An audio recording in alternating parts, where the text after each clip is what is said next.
اور F W O کے لیے یہ ایک خاص دن ہے کہ آج ہم گجرانوالہ ایکسپریس وے کی ٹریفک جو ہے وہ کھولنے جا رہے ہیں. تقریباً یہ اپنے آخری مراحل میں ہے اور ٹریفک کے لیے کھلنے کے لیے قابل ہے.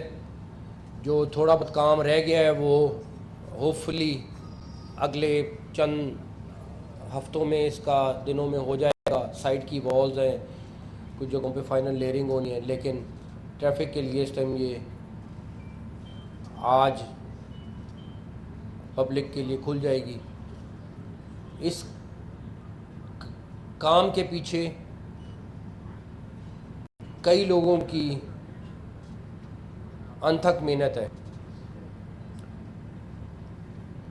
میں کرنل عمران سے لے کے الجمال تک, اس کے بعد سیکٹری سی این ڈبلیو, منسٹر پلاننگ, یہ منسٹر صاحب جو تھے یہ ہر ایک دن چھوڑ کے ایک دن یہاں آتے تھے. سیکٹری سی این ڈبلیو مجھے نہیں یاد کتنے وزٹ کر کے گئے یہاں پہ. لوکل ایڈمنسٹریشن میں کمشنر صاحب اور ان کی پوری ٹیم کا بہت بڑا رول ہے. میں صرف ایک چھوٹا سا قصہ سناتا ہوں. رمضان کی بات تھی, آئی تھنک رمضان ابھی شروع نہیں ہوا تھا, پہلا روزہ ابھی آنا تھا. آٹے کے دنوں کی بات ہے جب آٹا تقسیم ہو رہا تھا. تو میں نے کمشنر صاحب کو کہا کہ یہ واحد شہر ہے پنجاب کا جو رہ گیا جس کے ساتھ موٹر وے لنک نہیں ہوئی. انہوں نے کہا جی اگر موٹر وے لنک ہو جائے تو کمال ہو جائے. میں نے رستے میں جب واپسی پہ نکلا تو میں نے زاہد صاحب کو فون کیا. میں زاہد صاحب کو فون کر کے کہا زاہد صاحب یہ گجرانوالے کی ایکسپریس وے بننی چاہیے. انہوں نے کہا مسئلہ ہی کوئی نہیں ہے, میں نے تو ساری ورکنگ کر کے رکھی ہے, آپ صبح آئیں میں آپ کو سارا کوئی.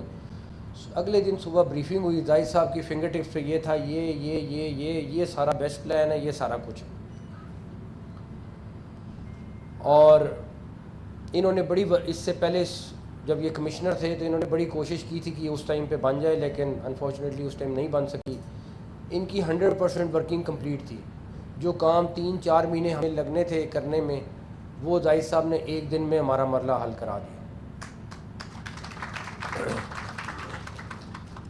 اور اسی دن ہم نے فائنل کیا اور اس کے بعد اگلا پروسیس شروع ہو گیا. اس کے بعد زمین ایکوائر کرنے کے لیے کمشنر ڈی سی صاحب نے جو انہوں نے رول ادا کیا, دنوں میں کام کیا. اس کے بعد سی این ڈبلیو نے پروجیکٹ سائن کرنا تھا. پھر ہم لکی تھے کہ ہمیں کرنل عمران جیسے آفیسر یہاں پہ مل گئے, جس شخص نے دن رات لگا کے, میں رات کو یقین مانے 2 بجے بھی آیا تو یہ شخص آفیسر جو تھے یہ سڑک پہ میں نے دیکھا ان کو,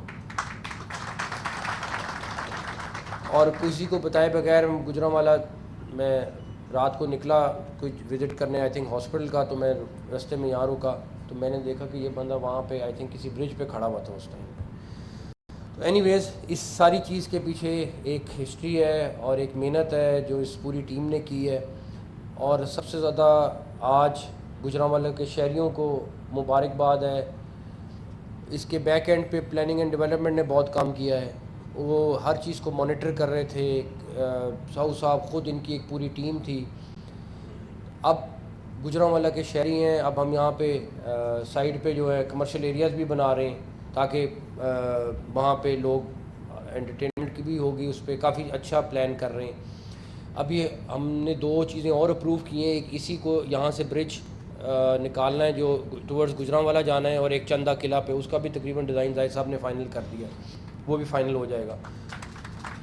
اب ایک اور خوشخبری جو گجرانوالہ کے لیے ہے کہ آج ابھی یہاں سے نکل کے ہم گجرانوالہ سیف سٹی جا رہے ہیں اور گجرانوالہ کے سیف سٹی کی بھی اوپننگ کرنے لگے ہیں. 45 دنوں میں گجرانوالہ سیف سٹی کا پروجیکٹ مکمل ہوا ہے. تو یہ بھی اس ٹیم کو کریڈٹ جاتا ہے, چاہے وہ پنجاب پولیس ہے, چاہے وہ سی این ڈبلیو ہے, کہ انہوں نے پی آئی ٹی بھی ہے, سیف سٹی کی ٹیم ہے, کہ انہوں نے 45 دن میں یہ پروجیکٹ مکمل کیا ہے. تو وہ بھی آج ہم شروع کر رہے ہیں. ہمیں الیکشن کے لیے اس کی مدد ملے گی. باقی جگہوں پہ الحمدللہ کیمرے انسٹال ہو گئے ہیں, جو ایکسٹرا کرنے تھے وہ بھی ہو گئے. تو اللہ تعالیٰ نے چاہا تو آپ لوگوں کے لیے یہ چیزیں وہ چیزیں ہوں گی جو آنے والی جنریشنز کے لیے فائدہ ہوگا. اور اب آپ صرف 45 منٹ لاہور سے دور ہیں. اب تو وہ ڈیفینس جانے میں جو ٹائم لگتا تھا وہ گجرانوالے میں لگے گا. تو گجرانوالہ اور لاہور کا اب جو شہر کا فاصلہ ہے وہ تقریباً ختم ہونے کے برابر ہے. تو سب گجرانوالہ کے شہریوں کو بہت بہت مبارک ہو, اور اونرشپ لینی ہے آپ نے اس چیز کی, اور اللہ تعالیٰ آپ سب کو سرخرو کرے, اور خاص طور پہ اس ٹیم کو جس نے اس کے پیچھے کام کیا, اللہ تعالیٰ ان کو جزا دے. Thank you.